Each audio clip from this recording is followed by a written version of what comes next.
Bonsoir mes amis. Ce soir, je souhaite partager avec vous mon vécu en psychanalyse, en psychothérapie analytique et expliquer en quoi la grille de lecture du complexe d'Oedipe a été décisive pour moi. Je vais également vous alerter sur les difficultés rencontrées quand ce complexe n'est pas résolu à l'âge adulte. Avant de se plonger dans ces concepts, je tiens à préciser que mon intention n'est pas d'imposer une quelconque méthode pour votre bien-être et votre accomplissement. Comme vous le savez, sur cette chaîne, je partage simplement mon expérience et les épreuves que j'ai su traverser, notamment pour vous convaincre qu'on peut tous construire un avenir meilleur en accord avec nos aspirations profondes. J'y suis moi-même arrivé, et si je vous parle ce soir sur cette chaîne, c'est pour vous encourager à persévérer dans vos efforts pour vivre la vie à laquelle vous aspirez. L'aventure en vaut la peine, et quand vous irez beaucoup mieux, vous pourrez être fier de la personne que vous êtes devenue. La psychologie et le développement personnel en général couvrent un vaste éventail de méthodes et de disciplines, chacune présentant ses propres mérites et limites. La meilleure approche est celle qui vous parle personnellement et qui répond le mieux à vos besoins. Pour ma part, la psychanalyse et la psychothérapie analytique ont joué un rôle déterminant dans mon épanouissement personnel. Elles m'ont aidé à surmonter une période difficile de ma jeunesse, aussi grâce à ma résilience et à ma détermination sans faille. Depuis presque 3 ans maintenant, je partage ces expériences en toute transparence avec vous sur cette chaîne.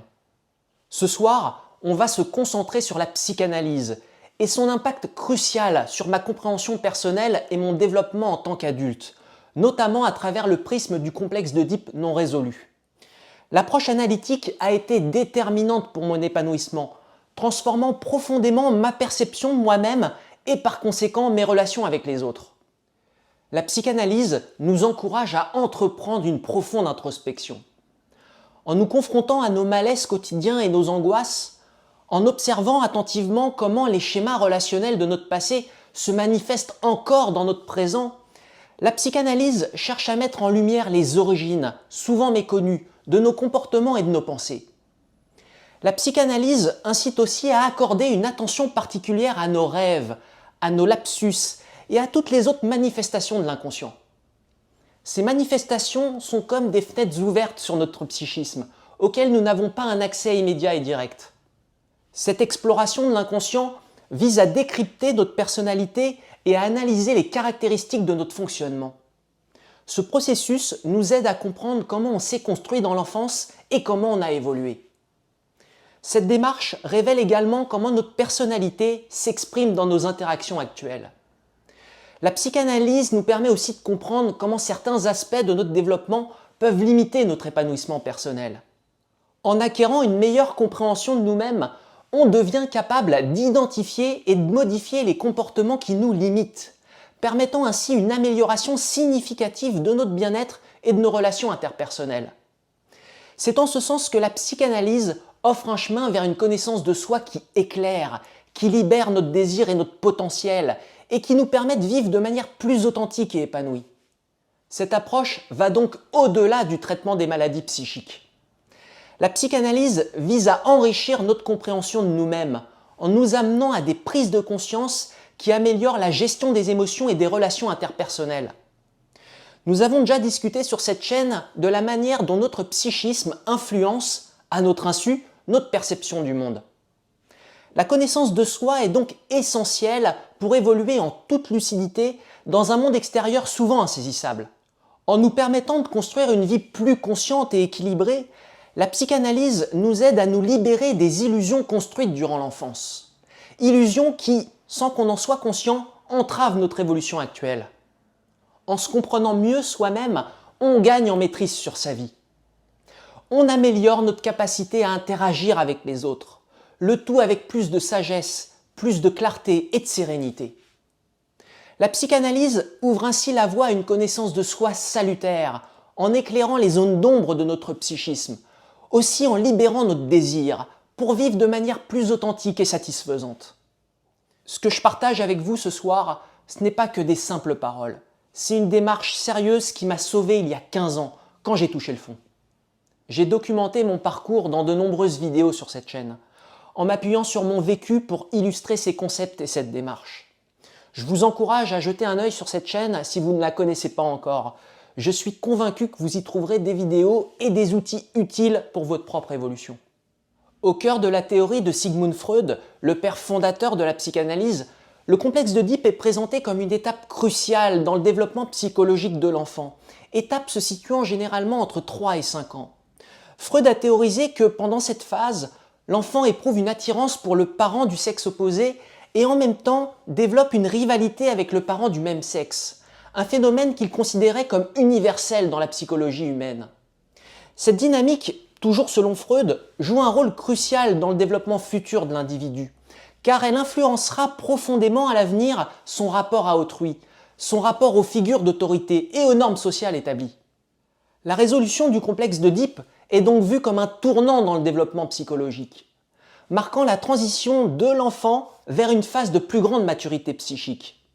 Comme on va le voir dans la suite de cette vidéo, un complexe d'Oedipe non résolu ou mal résolu peut entraîner des perturbations dans l'équilibre psychologique de l'adulte.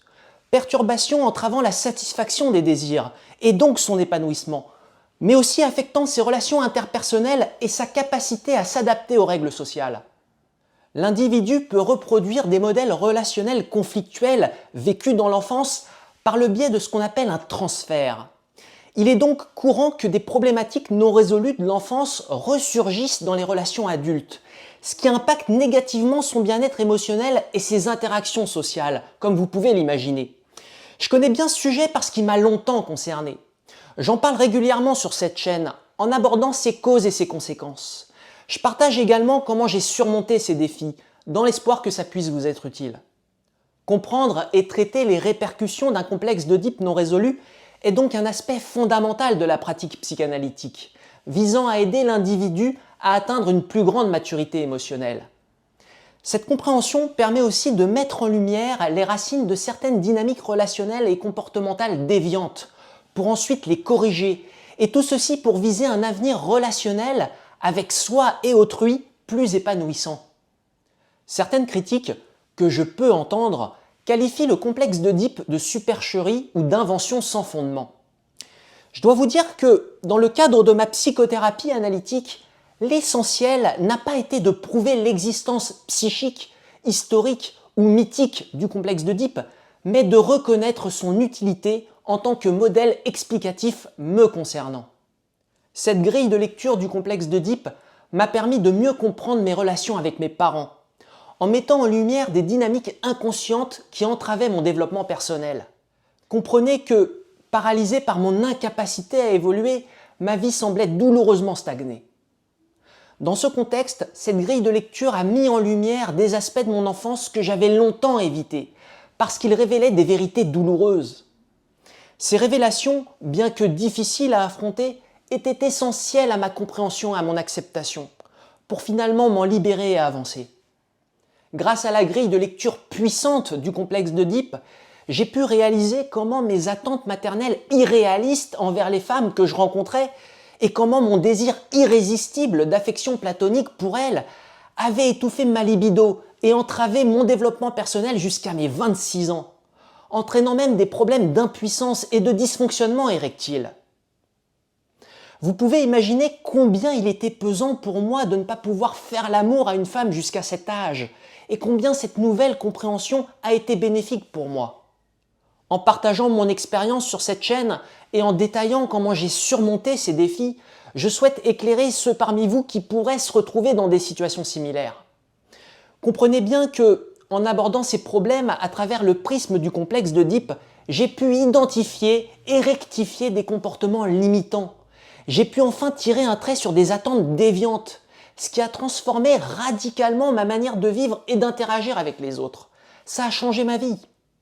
Donc, en partie grâce à cette grille de lecture du complexe d'Oedipe, j'ai pu mûrir et me reconstruire en tant qu'homme adulte.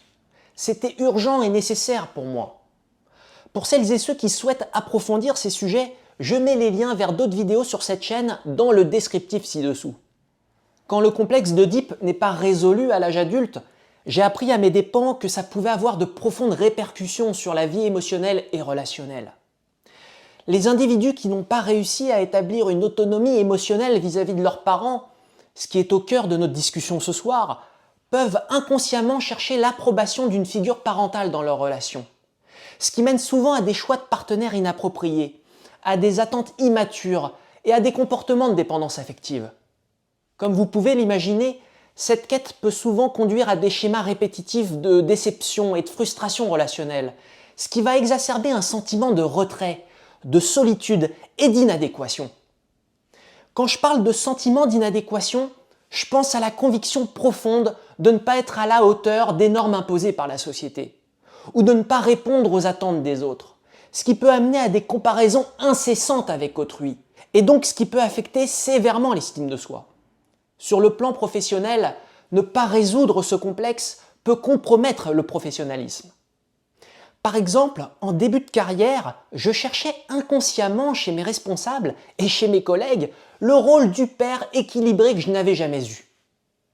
Ça me conduisait à négliger mes responsabilités pour rechercher leur approbation, mettant ainsi en péril ma progression professionnelle. De plus, je prenais leurs critiques constructives comme des attaques personnelles, que je percevais étrangement comme des trahisons. Sur le plan psychologique, les individus concernés par un complexe d'Oedipe non résolu peuvent souffrir d'anxiété accrue, de troubles de l'humeur et d'une faible estime de soi, parce qu'ils n'ont pas réussi à séparer pleinement leur identité adulte de celle de leurs parents. Ils ne sont pas émotionnellement autonomes. Comme vous pouvez l'imaginer, ces troubles peuvent sérieusement limiter leur capacité à profiter pleinement de la vie et à se développer en tant qu'homme adulte. En quelque sorte, c'est comme si on restait un enfant, et dans une incompréhension qui nous ronge de l'intérieur. La non-résolution du complexe d'Oedipe peut surtout affecter la sexualité. Dans mon cas, elle a en partie contribué à des problèmes d'impuissance et de dysfonctionnement érectile, résultant de conflits psychiques entre mon désir sexuel et des attentes inconscientes, ainsi que des croyances inconscientes qui bloquaient la satisfaction de ce désir. J'explique tout ceci en détail dans la vidéo numéro 57 sur cette chaîne au sujet de mon impuissance passée. Le lien vers cette vidéo est disponible dans le descriptif ci-dessous, si ce sujet vous intéresse. Résoudre le complexe d'Oedipe à l'âge adulte nécessite souvent une démarche thérapeutique approfondie. La psychothérapie analytique, en particulier, est à mes yeux bien adaptée pour travailler sur ces conflits internes, en revisitant les relations précoces et en prenant conscience de leurs impacts sur nos attentes et nos comportements actuels. En abordant ces problématiques avec un thérapeute ou un coach, il est possible de surmonter ces défis pour une meilleure santé mentale et émotionnelle. Ce soir, je veux que vous compreniez que cette prise de conscience et cette compréhension de notre fonctionnement psychique sont cruciales. Il faut d'abord comprendre ce qui ne fonctionne pas pour qu'on puisse se corriger et réajuster notre trajectoire. Encore une fois, cette démarche m'a sauvé et je vous encourage vivement à élaborer un plan d'action personnel. Si vous ressentez le besoin d'aide, n'hésitez pas à consulter un psychologue ou un thérapeute spécialisé pour explorer et rectifier ce qui vous empêche de vous épanouir. Souvenez-vous que le temps est précieux et que chaque moment compte. Il n'y a plus de temps à perdre pour commencer à mener une vie plus équilibrée et enrichissante. J'ai moi-même créé l'accompagnement Mon Oedipe, un suivi personnalisé qui repose sur une écoute active et un partage d'expériences, dans un cadre confidentiel et bienveillant. Ayant moi-même surmonté ces défis, il est pour moi de la plus haute importance de vous aider aujourd'hui à avancer vers votre accomplissement personnel. Mes séances visent également à vous aider à affronter d'autres troubles tels que l'angoisse, les phobies, les obsessions et la dépendance affective, problématiques que j'ai également dû surmonter et qui peuvent être liées à un complexe d'Oedipe non résolu. Au sujet de ces problématiques, vous retrouverez aussi sur cette chaîne tous mes témoignages. Pour celles et ceux qui souhaitent en savoir plus sur mon accompagnement, je vous invite à visiter mon site internet. Tout y est expliqué. Le lien se trouve dans le descriptif ci-dessous. C'était important pour moi de faire cette vidéo d'introduction sur la psychanalyse et sur le complexe d'Oedipe pour vous sensibiliser sur ces sujets et surtout pour vous soutenir dans ces épreuves et ces difficultés, si vous les endurez aujourd'hui. De par mon vécu, il est nécessaire de comprendre son fonctionnement psychique, dans le but de corriger certains comportements et d'abandonner les attentes du passé qui ne sont plus d'actualité. Il faut passer par là, c'est le défi qu'il faut relever. J'espère que cette vidéo vous encouragera à prendre le taureau par les cornes, à mieux vous comprendre et vous connaître, dans le but de vous accomplir et de tisser des liens plus sains et épanouissants. Je vous remercie de m'avoir suivi jusqu'ici. N'hésitez pas à me faire part de vos remarques et de vos questions, soit en commentaire, soit par mail. Je répondrai au plus vite. Comme toujours, je vous invite à liker la vidéo pour soutenir et diffuser mon travail, et à vous abonner à la chaîne pour ne pas manquer les prochains contenus. Je vous dis à très bientôt sur la chaîne et surtout prenez soin de vous.